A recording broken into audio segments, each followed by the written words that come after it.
All right, I'm back hunting with my Hoyt buffalo. Got a safari broadhead on there, vented with a bleeder, the way I like to roll. I'm up another magnolia. It seems like I hunted a lot of magnolias this year, but this is a different one, the first time I've ever been up it. And the spot I'm hunting is not a really high percentage spot, but I am looking at a scrape at about 10 yards and another scrape that I saw after I climbed the tree about 40 yards out in front of me. So it's not bad. It's not bad. I got a creek running beside me over here. Anything that comes from below me is kind of a wide patch of hardwood, but it narrows up right here. So I guess it's somewhat of a funnel. And I know it's a good trail behind me that leads up into here, but when it gets up in here, it disperses out. I can't tell exactly where the trail is, but it's probably more just like a coming through place. But I'm pretty sure if it's two scrapes, it's kind of on the trail. And I've had a real good steady wind. When I come in, I blew a couple of deer. Well, there's probably about 4 does out behind me.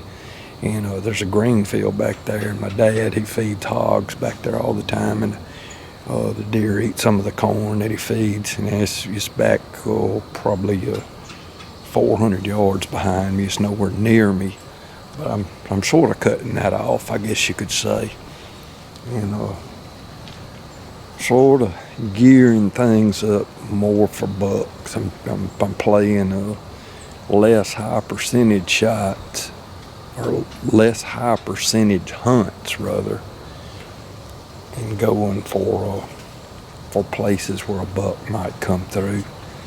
And I really got to keep my eyes peeled, because my visibility is really good. I can see out in a pine thicket, different places, sunlight's coming down through it, and I can see some hardwoods over here.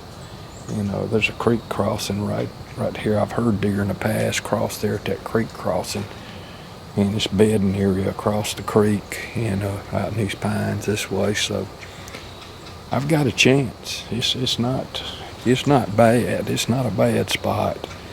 But real early, it's supposed to be like a 2 o'clock feeding time, like a decent day. But let me get to looking, and if I get a deer today, it'd be deer number 9. I've had a pretty good season in terms of getting shots, and but I could have done better on my shooting. I could have.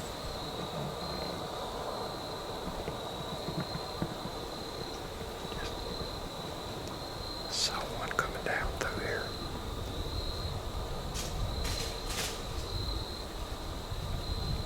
She's headed right my way.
think she's probably in the prone position right now.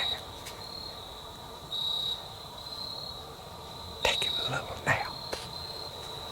I never heard any, maybe one or two water oak acorns fall out there. I wasn't sure whether it was caps or acorns though.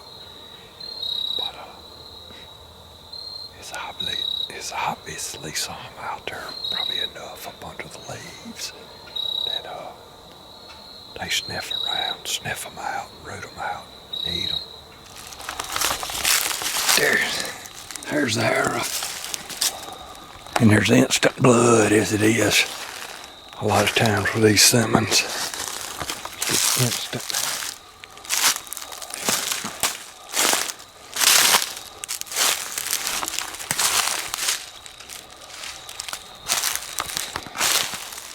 Yeah, I thought it was a pretty good hit. And I'm able to follow blood right through here.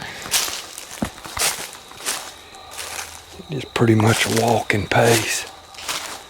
And like I said before, I can't see blood like I used to could.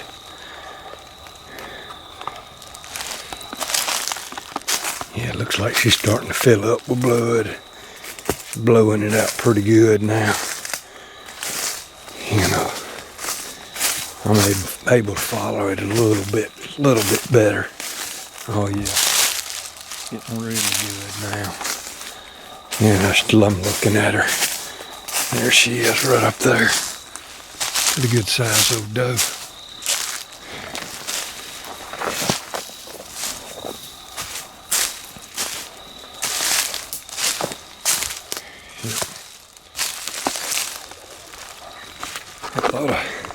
I thought I hit her hair back. Now that's the side it come out on.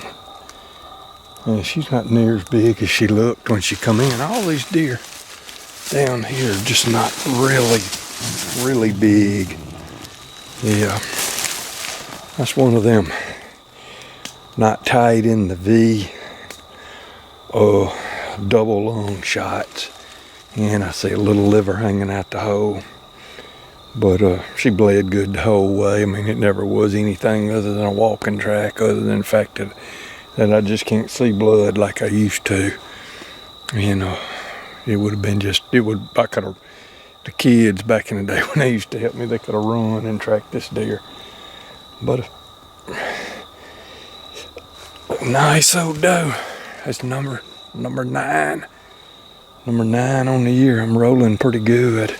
I squared her up pretty good. I don't know, the shot might have not been as clean as I would have liked it to be. And sometimes when it's not clean, I do push it a little bit right. And but I don't push it far right at that distance. And she wasn't real close. She wasn't that 6-yard range I like. She was more like, I'll step it off maybe. She was more like 13, maybe 14. So she was still close enough. All right, one thing I want to say at some point, if you use a modified Anderson tree sling for your tree sling, it's the best deer drag it is. You throw this over your shoulder, just like this. It gets her head up off the ground. You pull on with your body instead of your arms, and does ain't a lot for a doe to grab hold to.